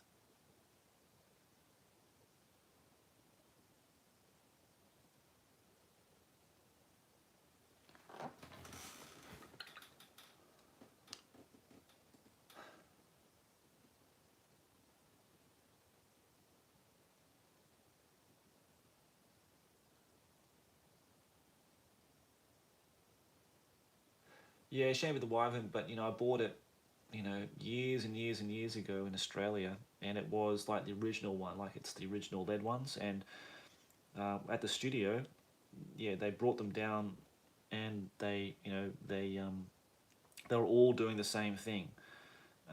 So basically, I think they sort of discovered then that, you know, the shape of the Wyvern, and because, well, I don't know, because the initial Wyvern they had. So I had one for 3rd edition, and it was the same kind of shape, but I don't know whether it had the same problem at all. But I remember taking like they had like a dragon, and they had the Wyvern, and the whole neck sort of just drooped down to the floor, so its head was touching the base of the table. So maybe they thought, well, we need to think of another metal to get around all this kind of, you know, warping and bending and that kind of thing. And then I think white metal came in because of prices. That was a price rise or something like that. I don't know. Or the lead content of their miniatures had to change because of new laws or whatever. And I think white metal was the best way forward for that. And yeah, it's just really nice. Like even with like, you know, like Teclis and you know, his staff and his sword were like the most fragile pieces of the model, and the white metal versions were just made so much more, like the tensile strength of the metal was a lot higher, so it just meant that, you know, they weren't going to snap off so easily.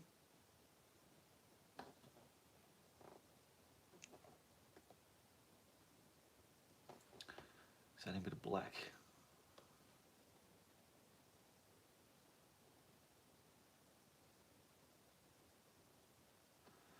Again, I don't know how well that's coming up on camera. It's probably not coming up well at all. Oh, there you go. Original Ultimo artwork. Hey mate, how you going? Was introduced due to regulatory laws in the US. I thought it was something to do with it because I know US were the first country to like bring out all the white metal, weren't they? I remember getting my Deathwing Terminators in white metal back in the day when they first came out.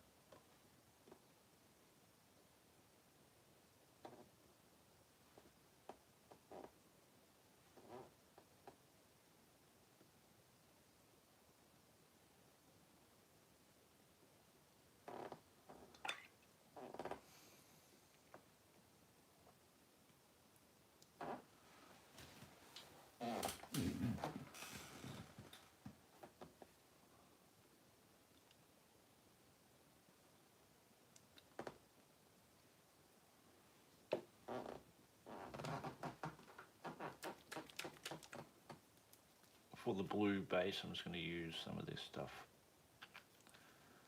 Night blue.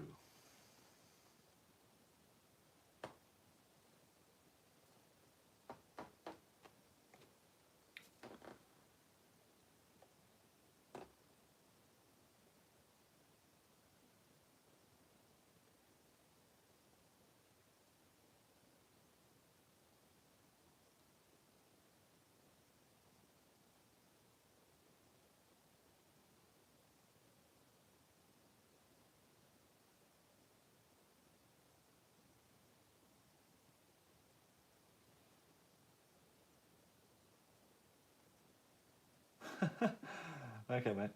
I can relate to that. My dice rolls, well, it can fluctuate. Sometimes I get really lucky, but I don't know. Whenever I play dwarves, I always, they've got the highest leadership in the game, but I always roll.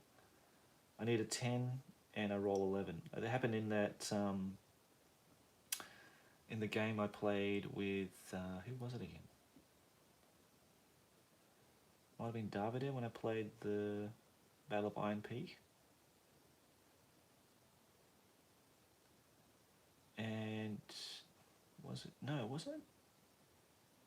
No, he played the dwarves. Who was it playing? That's right. It was GJ, and I played GJ, and I take a leadership test with my general in it. Had a battle standard and all that kind of thing in it, and I need a 10. I rolled 11, and then they broke and started running, and I think I ran them off the table or something, or I failed 2 rolls. It was just amazing. Like, what are the chances of me, failing that?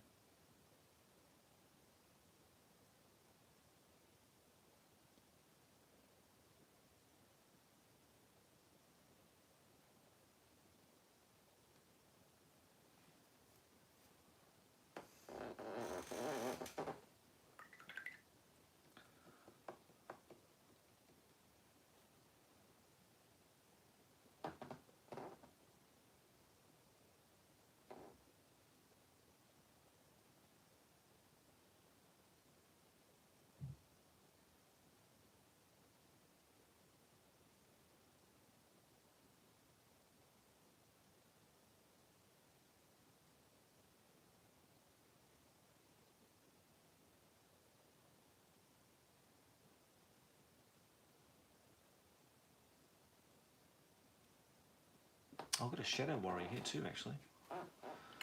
I was hoping to just start painting him as well, because I look forward to doing my Shadow Warriors because they're such cool models. And of course they're the Marauder models. They're all Marauder models that maybe, I think, Ali Morrison designed. And I was looking through my bits box and I thought, oh, I've got one that's already primed. And I thought, okay, I might put some paint on that, but it might be for tomorrow to do that one. See how we go. And yeah, but really, really nice models. I don't know if I got it primed like that. I can't remember. I don't remember priming it myself, that's all. Yeah, I think once I've gone back to white primer, mate, that was it. Like, for me, I really enjoyed it. I went from like dark grey for many, many years, and then when I went back to white, it's lifted all those colours, all those really dark colours again, and I just can't go back now.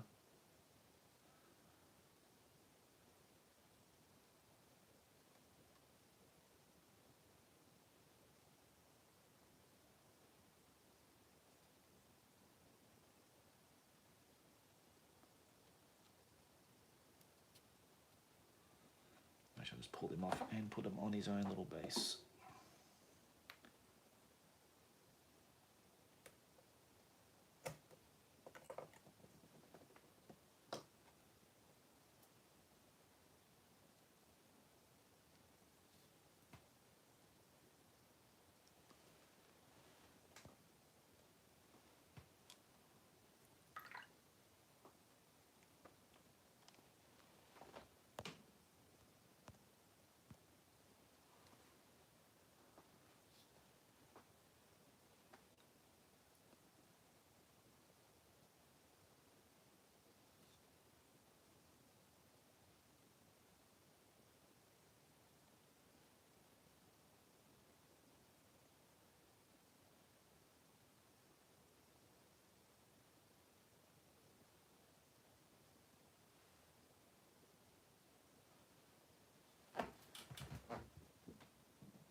yeah, we'll have a lot more gemstone practice because there'll be a lot of gemstones to paint on my High Elves.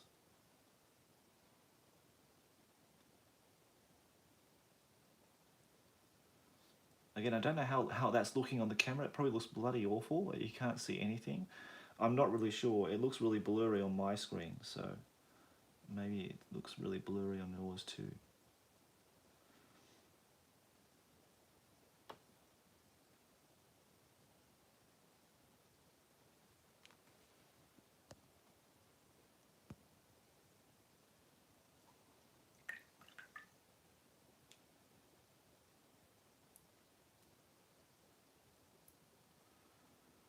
But you get basic idea. It's kind of like, you know, dark at the top and sort of light at the bottom, and then, you know, you're sort of just trying to blend in the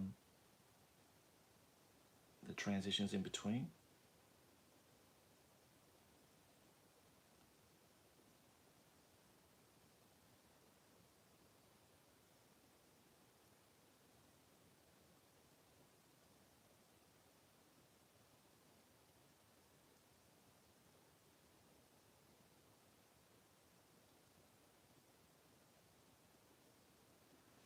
I've got to use magnifying glasses, like magnifying lenses that clip onto my glasses now, because I just cannot see all those really fine details anymore.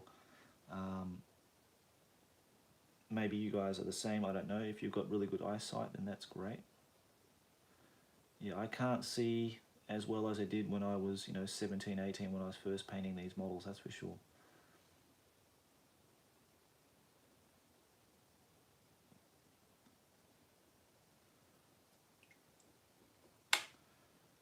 Switch brushes and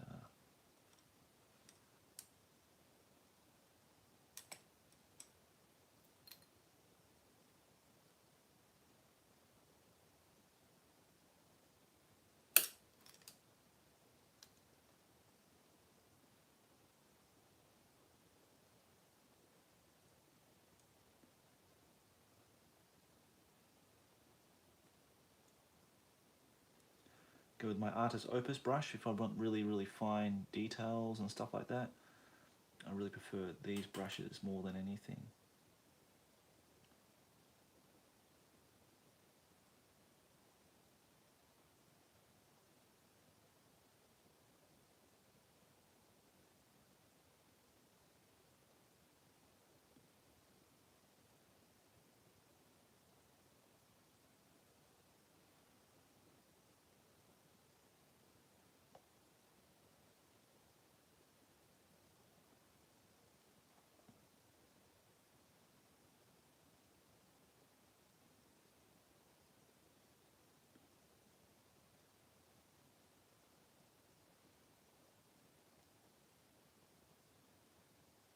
And just highlighting that night blue with some, what's it called, pale blue?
Yeah, the shields are really finicky, so I can see these shields taking some time to paint.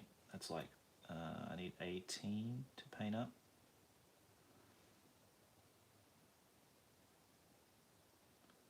Like really soft details on them, so get them nice and neat, it's going to take a while. Anybody seen the new red grass wet palette? And you know, with this new style of it's kind of like a foam sheet that they paint on, and you can wash it off. I just watched a video today about it on Instagram, and I was really looking forward to this new product they're bringing out on Kickstarter. But then when I saw that you can only have like it only has like 3 uses. Like when you can wash off the paint and, you know, let it dry, and then, you know, reuse it again and wash it again and reuse it again. But it's only three times that you can do it, which is not really what I had expected of it. I thought it was kind of like you could get like 50 uses out of it and then throw it away, you know, when it deteriorates completely. But yeah, I was a bit disappointed that you can only get 3 uses out of it. So I don't know, I need to find out more information about it, but whether they give you so many sheets that you can use. I suppose, you know, with the paper sheet now that I'm using now, you got 1 use out of it and you throw them away. But I'm assuming that that particular membrane they're using for it, that's really expensive. So you know, I don't know how they're going to do that. But yeah, it's a shame that you can only get 3 uses out of it apparently. What sort of method do you use for painting the gems? Well, basically it's a, you know, whatever color you're going to paint the gem, just paint it in that color as a base coat. So for example, this is red. Then I add like black as like the very top of the gem, and paint that black. And then I paint like a yellow at the very base of it. So you got like highlight and shade at the top, and then sort of just blend through with some oranges and yellows in the middle.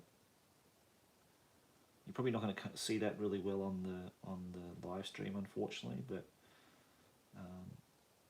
that's basically the idea of, you know, getting that look that you know, it's kind of like see-through, like lights shining through it.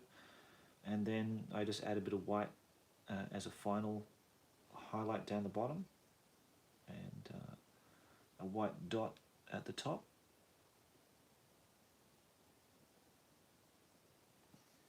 Like so. And you can add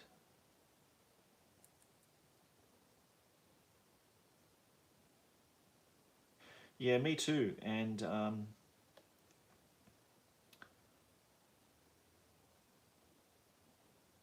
also like red glazes there.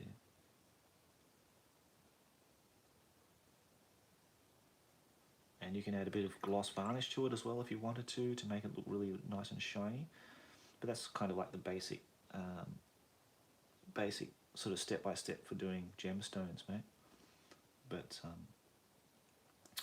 practice makes perfect with gemstones, I think. Just practice with them. And but the basic, you know, principles apply. You know, dark on the top, light on the bottom, transition in the center, and then you know, very fine highlight down the bottom, and then a little white spot on top, and that's it. But yeah, but with the red grass thing, that's the video I saw today about it. It's on Instagram. I suppose it's on all their social media places. But yeah, that's a bit of a shame. I'd imagine they're so expensive, those membranes, that, you know, you're not going to get them as cheap as the paper refills. So I might just stick with my old palette, guys, unfortunately. But we'll see. We'll see what the Kickstarter brings and what it says, and you'll have more information there. So I don't want to poo-poo it now, but, you know, it doesn't seem like it's going to be the be-all end-all. Yeah, mate. Yeah. And, you know, all of us use a ceramic plate. You know, look at look at the painters of this era. You know, they all used, you know, ceramic tiles and that kind of thing. When I worked in the studio, they worked with ceramic tiles, and the same thing, like they had like tape and they wrapped around it and that kind of thing. You know, so wet palettes aren't going to make you a better painter necessarily. It just makes, the reason why I like them is that they just keep my paint fresh, so I'm not, you know, constantly having to refill my palette with paint all the time. It's just keeping them alive longer, and it's just, you know, in that sense, it's excellent. And I was thinking the other day too, when I was thinking about the old paint sets, you know, when and I don't know if that's true for the UK, and people can inform me otherwise, but the original paint sets, you know, the creature, expert, monster, you know, all that kind of thing, did they ever sell those paints individually in the stores? Like, could you go to a store and buy the individual paints? Because, you know, if I ran out of white and black, I'd actually have to go into the comic shop and buy a whole new set just to get the white and black paints. I was just thinking about that the other day, and I was sort of laughing about it to myself, thinking, wow, that was pretty rough back then. But maybe that was the same for the other stores too, I'm not sure. Maybe they didn't have an individual paint rack for the original paints, like, you know, these kind of paints, you know, this label ones. I'm not talking about the hex shaped ones. The hex shaped ones I know you can buy in the stores and that kind of thing, but the original paint set ones.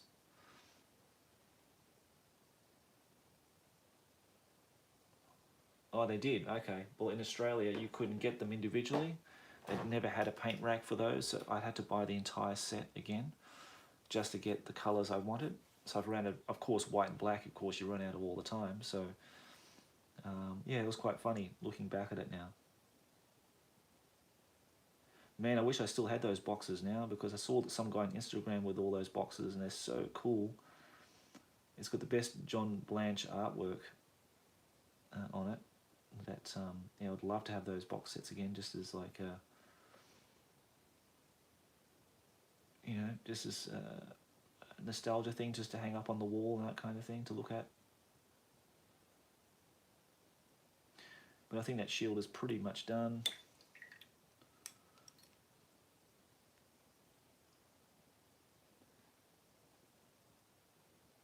It's going to add a bit of black to that blue, and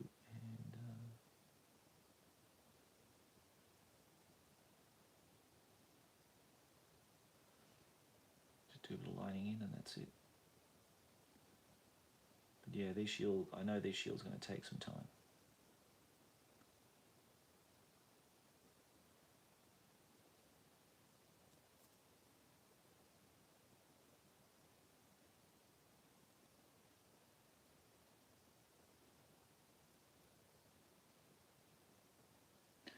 Yeah, go and check out the Old Hammer artwork channel, because the gentleman there has a lot of really great art pieces from back in the day, from all those great artists working at Games Workshop at the time. So yeah, please go and enjoy feasting your eyes on those classic artworks there. I love all the Paul Bonner stuff that you got there, mate. I love his stuff. I would love an original Paul Bonner artwork, however big or small, or, you know, however famous or non-famous it is. Just the original Orc and Goblin pictures he did in the like just pen pencil graphite, were just excellent. They're still my favourite to this day.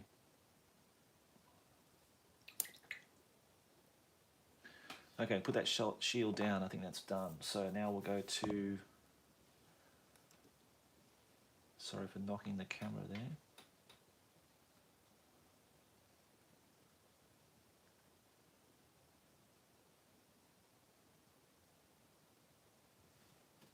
And yeah, give the guys in our community a good sub and a like, because they're the guys who are really giving us the content that we crave, or the Old Hammer, you know, Hero Hammer, whatever it might be. Like Middle Hammer TV, give a shout out there to Tom. Go and give him a sub. He's got a video in the works. This is taking time to get it edited. So I'd really love to see, maybe it's another epic Space Marine battle report, which would be great. And my good mate, Stephen, is it Stephen? No. I think it's Michael Becker that he goes by on Facebook with his battle reports he does with his son. At Owen Staten, of course, with his storytelling and gaming channel at Time Between Times. We've got, who else have we got? Who else have we got there that we can shout out to in our live stream about anything related to Hero Hammer, Old Hammer? Sci-fi Wargamers, is it Wargaming Warriors? I think he does a lot of really old Hammer stuff. He's got a lot of subs too now. I thought he had, when I first checked him out, he had like 300 people there sub to his channel. Now he's got like over 20,000 or something. It's just exploded for him, so it's really good.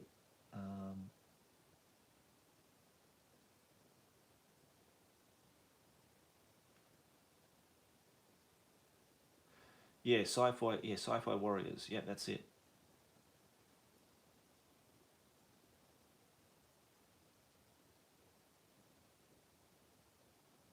Yeah, well, unfortunately, I didn't win the lottery today, so I can't buy any Mark Gibbons artwork. But each week I will try.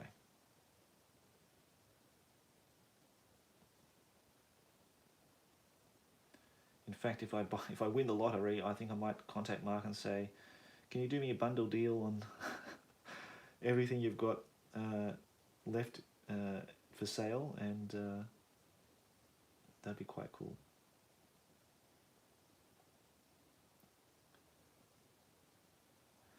You know, I always thought if I won the lottery, I'd ask Paul Bonner to commission him to come out here to Japan, and like in our new house, the cover for the Ragnarok, that's the Rackham box set. It's a it's a famous piece of artwork that Paul did for them, and it's my favourite fantasy artwork. And I'd commission him to, like, I mean, it'll cost me, like, I don't know how much it'll cost me. I'll probably offer him about $100,000 to do it, but just stay here in Japan with his family or whatever for as long as it takes to commission him to do like an entire wall, you know, like something like 10 foot by, at least 10 foot by, you know, a good 3-4 foot high. Oh no, more than that, isn't it? Sorry, not 3-4 foot high. At least 10 by 12 foot, I'd say, in my painting room, and just have him just paint an entire wall exactly like that artwork. That'd be pretty cool, but yeah.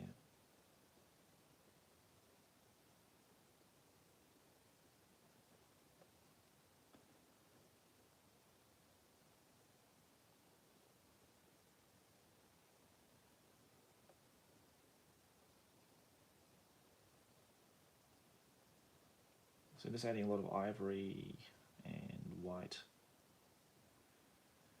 into highlighting this armor for our Altharion. You don't really need to do that much though, really, because I think, you know, the initial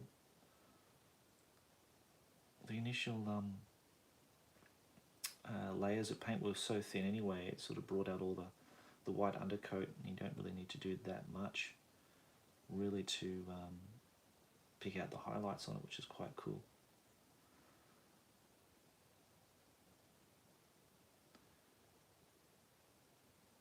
And I did a lot of Jesse's Chaos stuff like that too for his Slanesh.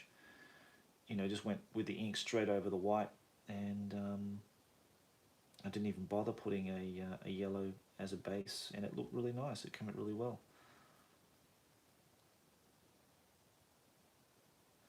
So thankfully he's got it. He's got his Chaos Army. He went through it, and I messaged him today, and everything's okay. Only one breakage. That was the pig-faced Beastman Standard Bearer. The standard's broken in a couple of places, but I think Jesse is okay to put that back together. And I think with over 100 models, that was pretty good. So he's really super happy, and I'm really happy he's got it now, and that he can enjoy playing that his Slanesh army. If you ever saw Jesse's collection of Chaos and like just old Hammer models in general, it would yeah, it would really impress you, because you know he's a real like third edition old Hammer collector, and he's got an insane amount of stuff in his home. Like he just showed me like pictures of him just opening up drawers in his house with just, you know, movement trays upon movement trays of miniatures. Like it's just crazy. And like when he moved his stuff during the pandemic out of his office, because that's where all his hobby stuff is. Now it's in the garage, I think. But yeah, he just had like tons and tons and tons of boxes full of stuff. So it's quite impressive.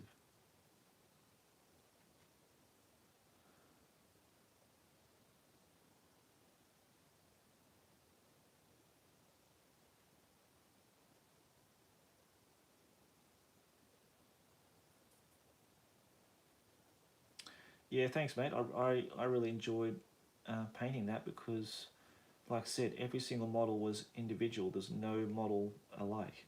So, you know, I think Jesse's, you know, like a pretty hardcore collector. So that was nice to do, you know, doing each individual model. That and some are like really wonderful Jez Goodwin or Bob Ollie, and even Kev Adams designs, and they were really, really nice.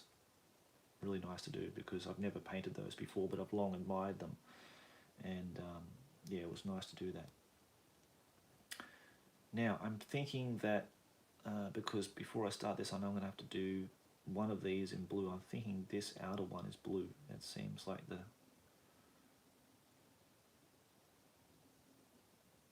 solid choice, because you want to define the edging. So I'm going to go with that blue here, just using that night blue again. We might carry Altharion on into tomorrow.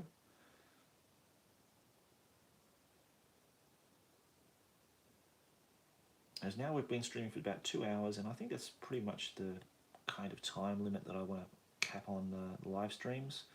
Again, I'll be back tomorrow, and I want to check on this as well, so I'm not making any mistakes. I want to try to keep it as close as I can to the studio scheme that Mike painted wonderfully for the studio during that time. So I want to make sure my colors are correct, in that I'm getting the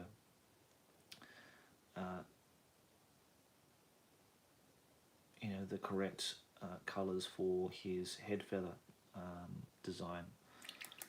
But yeah, that covered pretty much all the armor. I think the armor's pretty much done.